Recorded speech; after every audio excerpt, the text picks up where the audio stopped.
যে মহান রব আমাদেরকে বিপদে ফেলে মসজিদের বাইরে রাখেন না,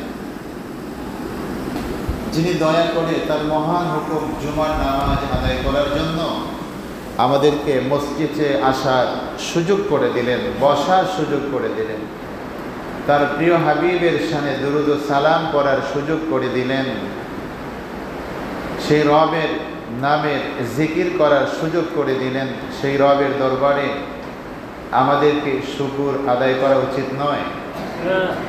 তাই মনের খুশিতে অন্তরের অন্তঃস্থল থেকে মহান রবের দরবারে শুকর আদায় করেন আলহামদুলিল্লাহ। শুকর আদায় করলে আল্লাহ তাআলা খুশি হন। কি হন? আর যদি শুকর আদায় না করা হয় আল্লাহ তাআলা বেজার হন এবং নিয়ামত কমায় দেন। দুইটা দিক, একটা ভালো আর একটা মন্দ। শুকর করলে খুশি হয়, নিয়ামত বাড়ায় দেয়। শুকর না করলে বেজার হয়, নিয়ামত কমায় দেয়। আমাদের তো নিয়ামতের দরকার, ঠিক না? আল্লাহ তাআলা ছাড়া আমাদের আর কোনো বান্ধব আসেনি। আল্লাহ তাআলা হচ্ছেন আমাদের একমাত্র মালিক, যিনি আমাদের সৃষ্টিকর্তা, যিনি আমাদের লালন পালন কর্তা, যিনি আমাদের রিজিক দাতা, আবার তিনি আমাদের হেফাজতকারী। বলেন সুবহানাল্লাহ। রব এমনই একটা শব্দ যার মধ্যে লুকিয়ে আছে সবচেয়ে বড় অর্থ। এটা আল্লাহ তাআলা ছাড়া এই গুণগুলো আর কারো মধ্যে নাই, তাই আর কেউ রব হতে পারেও না। সম্মানিত মুসল্লিয়ানে কিরাম, আজ মুহররমের শেষ জুমা। উপস্থিত সম্মানিত ওলামায়ে কেরামগণ, দূর দূরান্ত থেকে আগত এবং অত্র এলাকার আমার প্রাণ প্রিয় আশেকান জাকেরান ধর্মপ্রাণ মুসলমান ভাইরা, সকল শ্রেণী ও সকল পেশার, সকল বয়সী সকলের প্রতি, পর্দার আড়ালের মা ও বোনদের প্রতি আমার সালাম। আসসালামু আলাইকুম রহমতুল্লাহ। সালাম দেওয়া সুন্নত, সালাম দেওয়া, বলেন সালাম দেওয়া, জবাব দেওয়া ওয়াজিব, জবাব দেওয়া। সালাম দিলে 90 নেকি। কত নেকি? বলেন সালাম দিলে 90 নেকি। বলেন সালাম দিলে 90 নেকি, জবাব দিলে 10 নেকি। দিলে লাভ না নিলে লাভ? বলেন দিলে লাভ না নিলে লাভ? দিলে লাভ। কত লাভ? 90। আলহামদুলিল্লাহ পড়েন। তাই যারা আগে সালাম দিবেন তারা 90 নেকি পাবেন। কিতাবে আসছে যারা আগে আগে সালাম দেয় তারা অহংকার মুক্ত। তারা কি? অহংকার মুক্ত। আর যে অন্তরের মধ্যে অহংকার থাকে না, সেই অন্তরের মধ্যেই ভালোবাসা থাকে। কি থাকে? যে অন্তরে অহংকার আছে সেই অন্তরে ভালোবাসার জায়গা নেই। আছে? যেখানে আলো আছে সেখানে আধার, অন্ধকার, কথা কয় না, অন্ধকার নাই। যেখানে আলোকিত আলো আছে সেখানে অন্ধকার থাকতে পারে না। তো যেখানে ভালোবাসা আছে সেই অন্তরের মধ্যে অহংকার থাকতে পারে না। আর যেটা অন্ধকার হয়ে যায় সেখানে আলোকিত হয় না, যতক্ষণ পর্যন্ত না সে এ থেকে তওবা করে, খাঁটি তওবা করে আল্লাহ তাআলার কাছে ক্ষমা না চায়। আল্লাহ তাআলার হুকুম ছাড়া কোনো কথা বলার শক্তি আছে? এই মিম্বরটা হলো এমন একটা জায়গা, মুসলমান সহ সারা দুনিয়ার সকল মানুষের জন্য কল্যাণের বার্তা দেওয়ার জায়গা। এই জায়গাটা হলো সত্য বলার জায়গা। এই মিম্বরটা হলো কোরআন এবং হাদিসের, আল্লাহ এবং আল্লাহ রাসূলের সত্য কথাগুলো মানুষের মাঝে প্রচার করা। এটা হলো ভালো দিক। আর যে ইমাম সাহেবরা এই মেম্বরে বসে কমিটির দালালি করে, মানুষের ভয় মোনাফেকি কথা বলে, আল্লাহ এবং আল্লাহর রাসূলের কথাগুলো কাটছাঁট করে বলে, আল্লাহ এবং আল্লাহ রাসূলের কথাগুলো স্পষ্টভাবে মানুষকে জানায় না, তারা হলো মোনাফেক। তারা কি? মুনাফিক। তো এই মেম্বরটা হলো জান্নাতে যাওয়ার একটা রাস্তা। আবার জাহান্নামে যাওয়ারও একটা রাস্তা। এটা মনে রাখবেন, প্রত্যেকটা কাজের দুইটা ফলাফল থাকে, একটা হলো ভালো আর একটা কি খারাপ। আপনি যেখানেই থাকেন না কেন, আপনার প্রত্যেকটা কাজে দুইটা দিক। কয়টা দিক? দুইটা, একটা ভালো আর একটা মন্দ। ভালো কাজের গন্তব্য কোথায়? জান্নাত। আর খারাপ কাজের গন্তব্য কোথায়? জাহান্নাম। তাহলে আমরা কোথায় যাব? কথা বলেন, কোথায় যাব? জান্নাতে। আলহামদুলিল্লাহ পড়েন, আলহামদুলিল্লাহ। কারা কারা যেতে চান হাত তুলে দেখান। নারায়ে তাকবীর, নারায়ে তাকবীর, নারায়ে রিসালাত। আজকে পবিত্র জুমা মুবারক। আলহামদুলিল্লাহ, আল্লাহ তাআলা যেন সবাইকে জান্নাতের পথে নিয়ে যান। প্রিয় ভাইরা আমার, তো জান্নাতে যেতে কি কি লাগবে? কি কি লাগবে?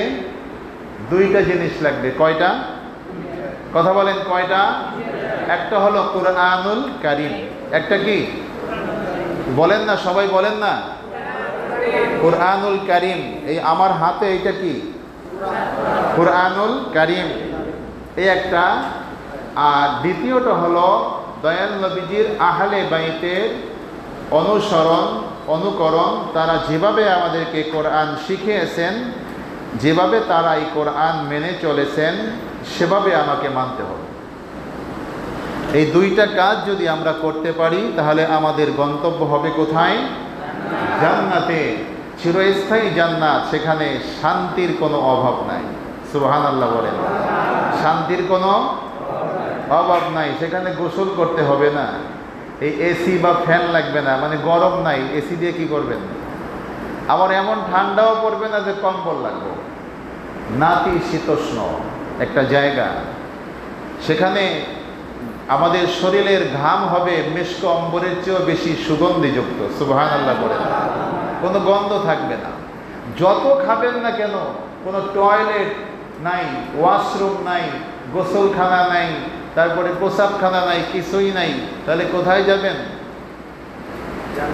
কোথাও যাওয়া লাগবে না। কারণ আমরা যত খানা খাবো না কেন, একটু হালকা একটু ঢেকুর আসবে, শরীর হালকা একটু ঘামবে, বাস সমস্ত খাবার হজম হয়ে গেছে। সুবহানাল্লাহ বলেন। কোনো গন্ধ নেই সেখানে। সুগন্ধি, এত সুন্দর মনোরম পরিবেশ, আল্লাহ তাআলা বলেন সেটা তোমরা জীবনে চোখে দেখো না। সুবহানাল্লাহ। আমরা দুনিয়ার মধ্যে বিভিন্ন জায়গায় গেলে বলি, আহারে কি সুন্দর জান্নাতি পরিবেশ, বলি না? তো দুনিয়ার সামান্যতম একটু ভালো জায়গা দেখলে বলি আমরা জান্নাতি পরিবেশ। আর জান্নাত যদি আমরা দেখতে পারতাম। সুবহানাল্লাহ। আমার দয়াল নবীজি বলেন, জান্নাতের কোনো খানা যদি দুনিয়ায় পাঠানো হয়, মনে করেন এক ডেকসি খাবার অথবা এক প্লেট খাবারও পাঠানো হয়, সেটা যদি কিয়ামত পর্যন্ত মানুষ খায়, তা কখনো ফুরাবে না। সুবহানাল্লাহ। জান্নাতের মধ্যে আপনি যত খাবার খাবেন, যত খাবার চাবেন, তত খাবার আপনার সামনে এসে উপস্থিত হবে। সুবহানাল্লাহ। আপনার মনে কোনো কষ্ট থাকবে না। আপনি যেখানে মনে চায় সেখানে যেতে পারবেন, যা খুশি তাই করতে পারবেন। সেখানে আপনাকে কেউ বাধা দিবে না, বরং আপনি মনে মনে যেটা ধারণা করবেন সেটা আপনার সামনে এসে হাজির হয়ে যাবে। বলেন সুবহানাল্লাহ। সেখানে আল্লাহ তাআলার জিকির অটোমেটিক চলতে থাকবে। কিভাবে? আমরা যে নিঃশ্বাস নেই, নিঃশ্বাস কখনো বন্ধ হয়? নিঃশ্বাস নিতেছি, ছাড়তেছি না, অনবরত 24 ঘন্টা চলতেছে। একটা সেকেন্ডের জন্য বন্ধ আছে? বলেন, বন্ধ আছে? ঘুমাইলেও চলতেছে, ওয়াশরুমে গেলেও চলতেছে, গোসল করতে গেলেও চলতেছে। সব সময় জান্নাতের মধ্যে আমার আল্লাহর নামের জিকির, আল্লাহ আল্লাহ আল্লাহ এভাবে চলতেই থাকবে। বলেন সুবহানাল্লাহ। জিকির করেন না, আল্লাহ আল্লাহ আল্লাহ আল্লাহ আল্লাহ আল্লাহ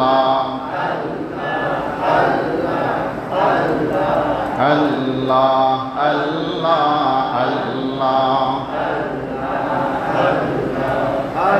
বলেন লা ইলাহা ইল্লাল্লাহ মুহাম্মাদুর রাসূলুল্লাহ সাল্লাল্লাহু আলাইহি ওয়াসাল্লাম।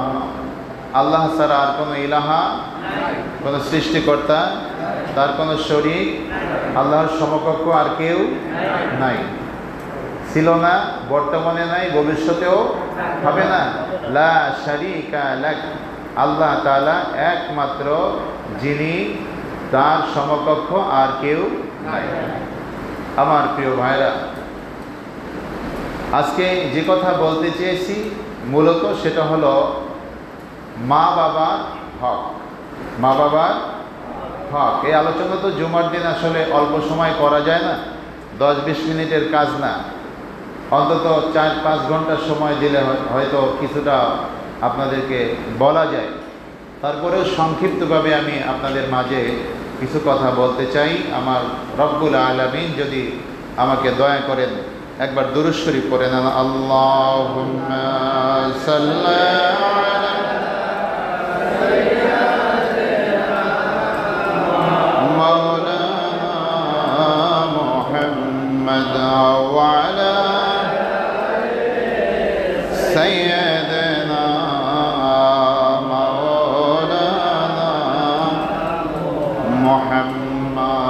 সকলে বলি আলহামদুলিল্লাহ।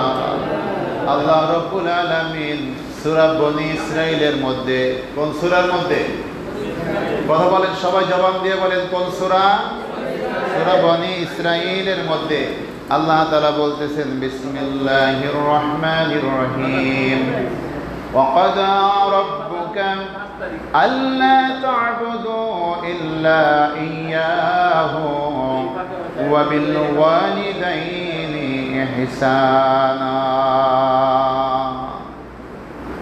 ইম্মা ইয়াবলুগান্না عندك الكبر أحدهما أو كلاهما فلا تقل لهما أف ولا تنهرهما وقل لهما قولا كريما واخفض لهما جناح الذل من الرحمة বলেন, অকুর রব্বির হামহুমা কামা রব্বায়ানি, আবার বলেন, অকুর রব্বির হামহুমা কামা রব্বায়ানি সগীরা। সাদাকাল্লাহুল আযীম। আমার আল্লাহ তাআলা বলতেছেন, ওয়াকাদা রাব্বুকা, তোমার রবের গোলামি করো, তোমার রব যা কিছু আদেশ করেন সেগুলো মেনে চলো, যা কিছু নিষেধ করেন সেগুলো বর্জন করো। ওয়া বিল ওয়ালিদাইনি ইহসানা, আমার ইবাদত করার পরে তোমার মা বাবার প্রতি ইহসান করো, তোমার মা বাবার খেদমত করো, তোমার মা বাবা যেন কষ্ট পায় না, তোমার মা বাবা শান্তিতে থাকতে পারে এমন ব্যবস্থা করা সন্তানের জন্য ফরজ করা হয়েছে। কি করা হয়েছে? জোরে বলেন, কি করা হয়েছে? ফরজ করা হয়েছে। কিন্তু বর্তমান জমানায় যদি 3 ভাই 4 ভাই বা 2 ভাই থাকে, তাহলে মা বাবা নিয়ে টানাটানি লাগে, বলে আমি খাওয়াইতে পারবো না, ভাগাভাগি শুরু হয়ে যায়। কি বলেন, হয় না?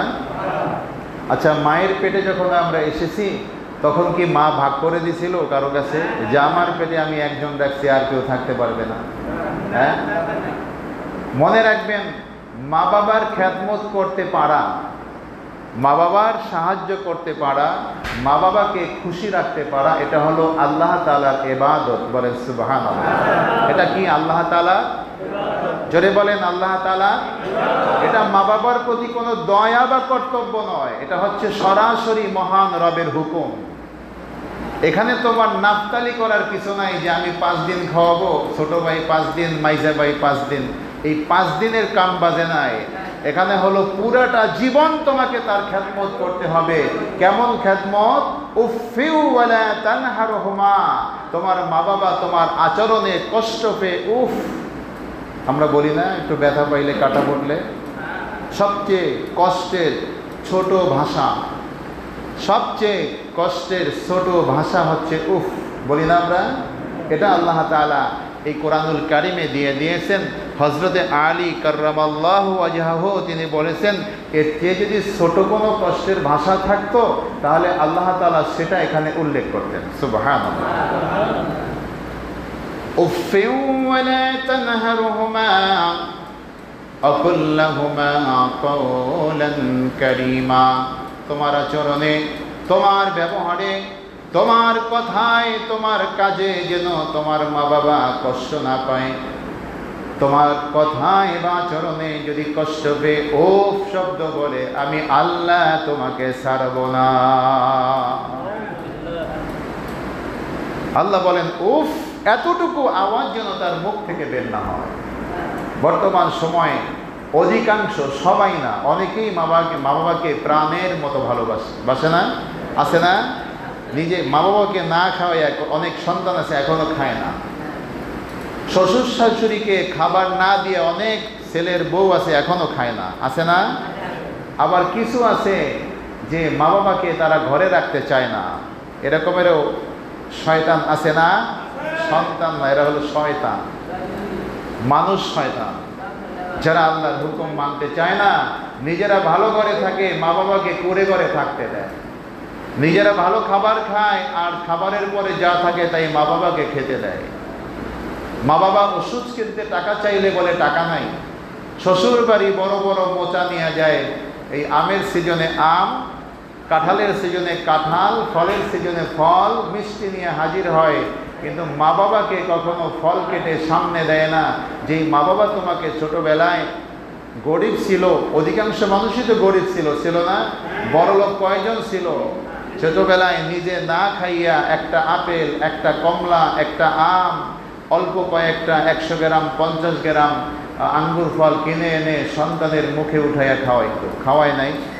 আপনার এখানে এমন বাবা আছেন না যে নিজেরা খান নাই, অল্প টাকার ফল কিনে এনে সন্তানকে খাওয়াইছেন? সন্তান তো বোঝে নাই, সন্তান যে আপনি খাওয়াইছেন সে খাইছে, তখন তো সে ছোট ছিল। এখন সেই সন্তান যখন এই ফল কিনে শ্বশুর বাড়ি নিয়ে যায় আর বাবা মা তাকায় থাকে পথের দিকে, তখন আল্লাহর কষ্ট লাগবো না? কথা বলেন, লাগার কথা কি না? এরা হলো অবাধ্য সন্তান, এরা দুনিয়ায়ও কষ্ট ভোগ করবে, আখিরাতেও কষ্ট ভোগ করবে।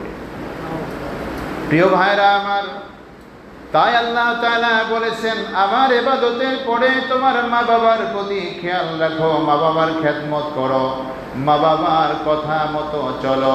কোরআন হাদিস অনুযায়ী যে কথা বলবেন সেটা তোমার মানতেই হবে। আর কোরআন হাদিসের বাইরে যদি কোনো কথা বলেন তার সাথে বেয়াদবি করা যাবে না। তার হাতে ধরে, পায়ে ধরে, চুমু খেয়ে, মাথায় হাত বুলাইয়া, তাকে বুঝাইয়া শোনাইয়া, তাকে ভালো কথা বলে সেই খারাপ পথ থেকে ফিরে আনতে হবে। ঠিক কিনা বলেন? সন্তানকে প্রহার করতে পারে, সন্তানকে ধমক দিতে পারে, সন্তানকে মা বাবা শাসন করতে পারে, কিন্তু সন্তান মা বাবাকে এই সমস্ত কাজ করার অধিকার রাখে না। তাকে বুঝাইয়া শোনাইয়া ভালো কথা বলে, ভালো আচরণের মাধ্যমে তাকে খারাপ পথ থেকে ফিরিয়ে আনতে পারে। এটা হচ্ছে কার বিধান? জোরে বলেন না, কার বিধান? আল্লাহর বিধান। এখানে কারো মা বাবা বেঁচে আছে? হাত তুলে দেখান, কার কার মা বাবা আছে? আলহামদুলিল্লাহ, অনেকেরই মা বাবা আছে। এমন তো নাই যে নিজে ভালো করে থাকেন আর মা বাবাকে খারাপ করে রাখেন, এরকম কিন্তু রাখেন না। আল্লাহর কাছে জবাব দিতে হবে। আলেমদের সাথে আপনি মিথ্যা কথা বলতে পারেন, কেউ জিজ্ঞাসা করলে তার কাছে আপনি সত্য লুকাতে পারেন, কিন্তু আল্লাহর কাছে কি লুকাতে পারবেন? পারবেন না। আমার প্রিয় ভাইরা, আল্লাহ রাব্বুল আলামিন কোরআনুল কারীমে বলতেছেন, ও দুনিয়ার মানুষেরা শুনে রাখো, যদি কোনো বান্দা বান্দিরা, আল্লাহ তাআলার কোনো বান্দা বান্দিরা তার মা অথবা বাবার চেহারার দিকে খুশি নজরে তাকায়, মনের খুশিতে নেক নজরে তাকায়, আল্লাহ রাব্বুল আলামিন তার আমলনামায় একটি সর্বসুন্দর হজের সওয়াব দিয়া দিবে। হাদিসের মধ্যে কেমন ভাষা আসছে দেখছেন? মিশকাত শরীফে হাদিসে যে সর্বসুন্দর মানে সবচেয়ে সুন্দর একটা হজ, কবুল হজ, যে হজের মধ্যে কোনো ভেজাল নাই। তো আমাদের যাদের মা বাবা বেঁচে আছে তাদের এই হজ করার সুযোগ আছে না?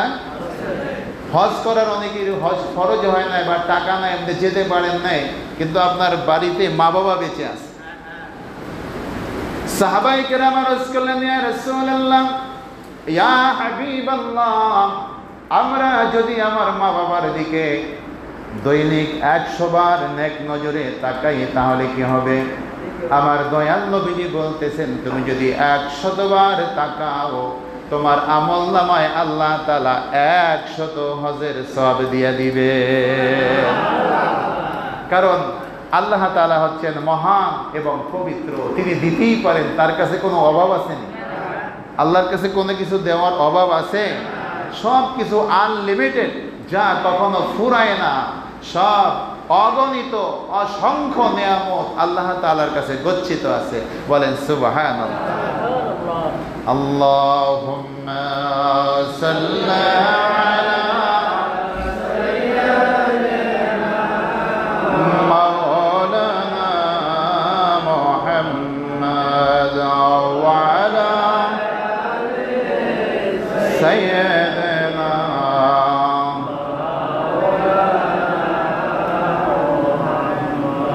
আমার প্রিয় নবীজি বলেন, ক্বালা রিদার রাব্বি ফি রিদাল ওয়ালিদাইন ওয়া সাখাতুর রাব্বি ফি সাখাতিল ওয়ালিদাইন, রাওয়াহু তিরমিজি।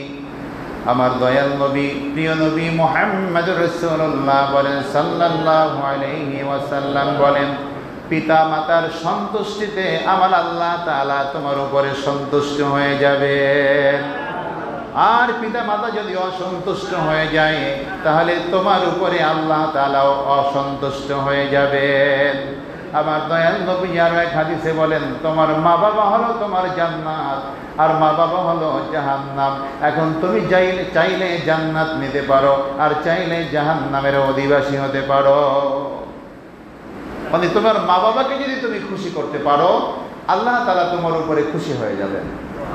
আর মা বাবাকে যদি তুমি অখুশি রাখো, তা সে যদি তোমাদের উপরে বেজার থাকে তাহলে আল্লাহ তাআলাও তোমার উপরে বেজার থাকবেন।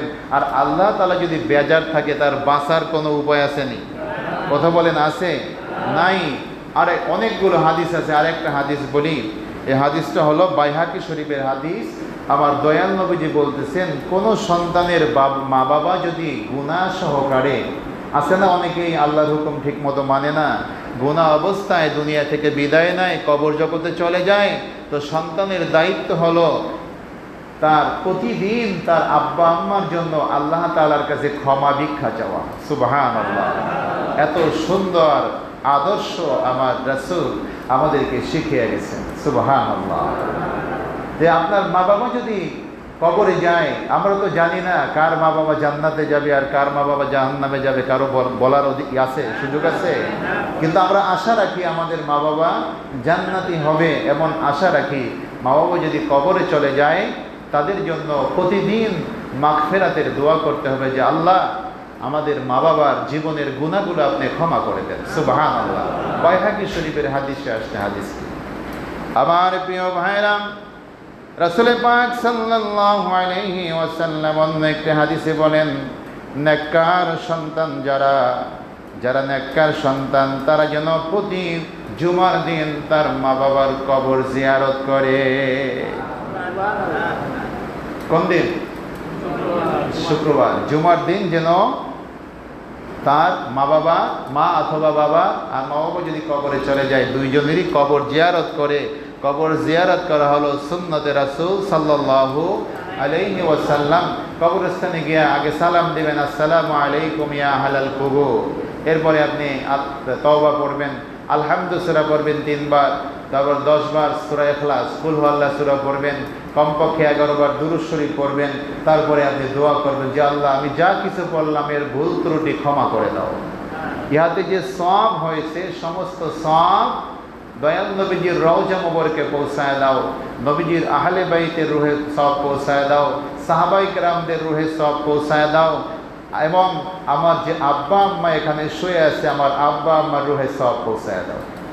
দাদা দাদি নানা নানি সহ যত আত্মীয় স্বজন যাদের কথা মনে পড়ে সবার কথা বলবেন, বলবেন যে আল্লাহ যাদের কথা মনে আছে, যাদের কথা মনে নাই, আমার বংশধর, আত্মীয় স্বজন, এলাকাবাসী, দেশবাসী সবার জন্য দোয়া করবেন। দোয়া করতে তো আর টাকা লাগে না, লাগেনি? কথা বলেন। এটা ভালো মন লাগে। কি লাগে? এটা ভালো মন লাগে দোয়া করতে গেলে। আপনি যদি সবার জন্য দোয়া করেন, এই সওয়াব সবার আমল নামায় পৌঁছায়া দেওয়া হবে। ফেরেশতারা যখন দিবেন তখন আপনার নাম, আপনার পিতার নাম সহ বলবেন যে অমুক নাম, এই তার পিতার নাম, আপনার জন্য সওয়াব পাঠাইছে। সুবহানাল্লাহ পড়েন। তখন তারা আবার আমাদের জন্য দোয়া করবে যে আল্লাহ আমার কল্যাণের জন্য, আমার মুক্তির জন্য যিনি সওয়াব পাঠাইলেন, আল্লাহ তুমিও তাকে মাফ করে দাও। আর কবরবাসীদের গুনাহ আল্লাহ তাআলা মাফ করে থাকেন। সুবহানাল্লাহ। আমার প্রিয় ভাইরা, তাই এই কোরআন এবং হাদিস দিয়া আমরা যতটুকু শিখলাম তার মধ্যে সর্বশেষ কথা হলো মা বাবার সাথে বেয়াদবি করা, মা বাবার খেদমত করা, এটা কি দায়িত্ব না আল্লাহর হুকুম?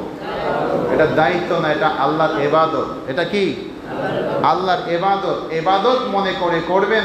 এবং হাদিস শরীফে আসছে, যারা মা বাবার জন্য খেদমত করে, মা বাবার খেদমত করে, যে সময় দেয়, মা বাবার খেদমতের জন্য, তাদের জন্য যে টাকা পয়সা খরচ করে, এটা সদকা হিসাবে আল্লাহ তাআলা কবুল করে নেবেন। জোরে কন্যা সুবহানাল্লাহ। আমরা গরিবদেরকে টাকা পয়সা দান করলে মনে করি আহারে আমার চেয়ে বড় দানশীল আর কেউ আসেনি। হ্যাঁ, এরকম মনে করি না অনেকে?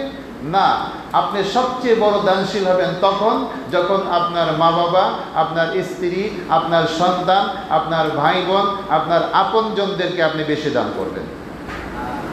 তাদের হক যতক্ষণ পর্যন্ত আদায় করবেন না, আপনি গরিবদেরকে যতই দান করেন না কেন, আপনি আল্লাহর কাছে দানশীল হিসাবে কবুল হবে না। এই জন্য দান করার প্রথম ধাপটা হলো আপনার পরিবারের যারা আছে তারা, তারপরে আত্মীয় স্বজনের মধ্যে যারা গরিব আছে, তারপরে প্রতিবেশীর মধ্যে যারা গরিব আছে তাদের মধ্যে দান করতে হবে। তারপরে আপনি দূরের লোকদেরকে দান করবেন। দান করবেন কিন্তু আপনার সিস্টেম ওয়ারি দান করতে হবে। আপনি ঘরের মানুষকে খাওয়াবেন না, আপনি বাইরের মানুষকে খাওয়াইয়া আপনি নিজে বাহাবা আদায় করবেন। এতে আপনি আল্লাহ তাআলার কাছে ভালো মানুষ হিসাবে পরিচিতি লাভ করতে পারবেন না। প্রিয় ভাইরা, একটা হাদিস বলে শেষ করব, সেটা হলো এই মা বাবার হক, সন্তানের হকের ব্যাপারেও পরও জুমায় যদি আল্লাহ তাআলা তৌফিক দেয় আলোচনা করব। তবে আজকে একটা কথা আলোচনা না করলেই নয়, এই জন্য বলতেছি, এর সাথেই আর কি আলোচনাটা আসছে। তাই আমার দয়াল নবীজি বলতেছেন, কাহারও যদি কোনো সন্তান হয়, আচ্ছা সন্তান কি আমরা বানাই না আল্লাহ বানায় দেয়? হ্যাঁ, এই যে আমরা বলি আমার ছেলে, আমার মেয়ে, আমার কথা শুনতে হবে, না এলে ঘর থেকে বের হয়ে যাও, বলি না? ও ভাই, এমন কথা বলতে নাই। এই সন্তানটা তো আল্লাহ দিয়েছেন, আপনার আমার কাছে আমানত। আমাদের কাছে কি দিয়েছেন? আমানত হিসেবে দিয়েছেন। কিন্তু কিভাবে চালাইতে হবে, কিভাবে তার জীবনযাপন করতে হবে, এটা আল্লাহ তাআলা শিখাই দিয়েছেন। এখন মালিক হলো কে? আল্লাহ। আর আপনি আমি কি? আমানতদার। আমরা কি? আমানতদার, পাহারাদার। আমাদের কাজ হলো সেই আল্লাহ তাআলার হুকুম মতো চালানো। এর বাইরে যদি চালাই তাহলে আমাদের যে আমানতদারিতা রক্ষা, কথা বলে রক্ষা হবে? রক্ষা হবে না। আমরা আল্লাহর কাছে ধরা খেয়ে যাব। তা আল্লাহ তাআলা বলছেন, কি বলছেন?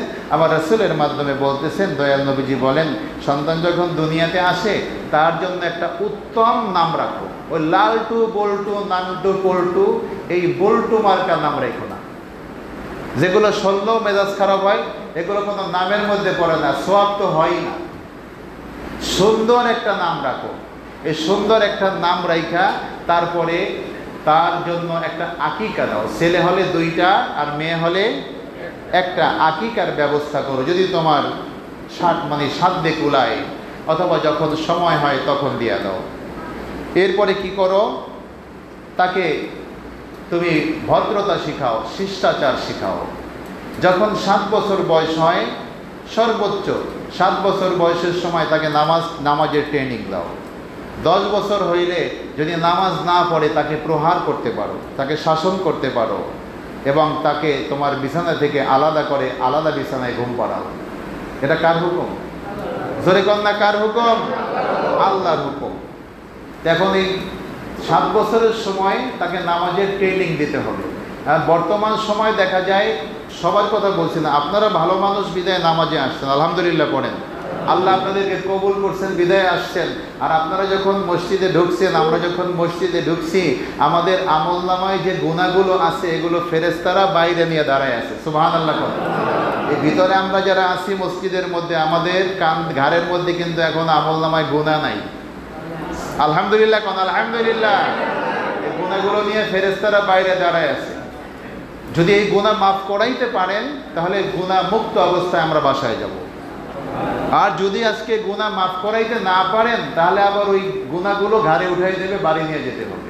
তা আমরা কি গুনাহ মাফ করাইতে চাই? চাননি তো নামাজের পরে আবার কোন কাজে দোয়া লম্ব হয়ে যায়। আল্লাহর কাছে যদি অনুনয় বিনয় করে না চাই, আল্লাহ মাফ করবেন? আল্লাহ তুমি মাফ করে দাও, 100 টাকা দিলাম হুজুর দোয়া করে দেন, হইব নি? কথা কয় না।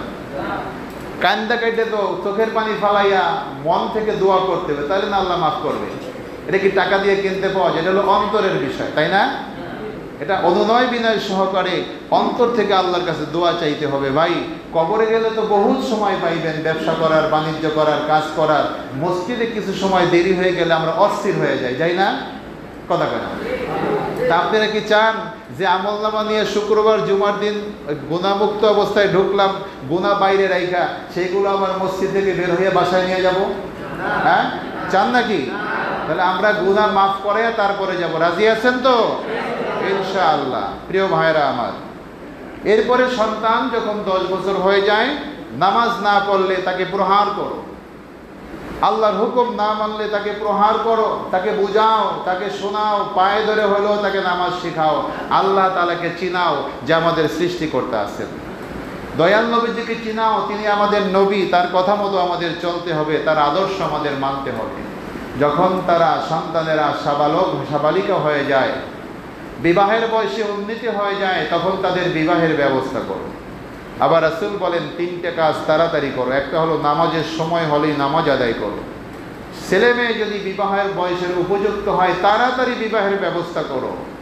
আর যদি কেউ মারা যায় দ্রুত কাফন দাফনের ব্যবস্থা করো। 3টা কাজ। কয়টা? মনে রাখেন, মুখস্থ করেন, বলেন। নামাজের সময় হলে নামাজ আদায় করা, বলেন না। সন্তান যদি বিবাহ উপযুক্ত হয় সন্তানের বিবাহের ব্যবস্থা করা, আর যদি কেউ মারা যায় তার কাফন দাফনের ব্যবস্থা করা। এখন এই অবস্থায় যদি সন্তানের বিবাহের বয়সের উপযুক্ত হয়ে যায় আর আমরা যদি তাদেরকে বিবাহ না দেই বা বিবাহ না করাই, এই সন্তান যত অপকর্ম করবে, যত জেনা ব্যভিচার করবে, যত গুনাহ করবে, এই গুনার সমপরিমাণ অংশ আপনার আমল নামায় জমা হবে। নাউজুবিল্লাহ পড়েন। আমি কিন্তু হাদিস দিয়ে বলতেছি, আমি এই যে দেখলে দেখতে পারেন, নামাজের পরে আমি দেখাই দেব।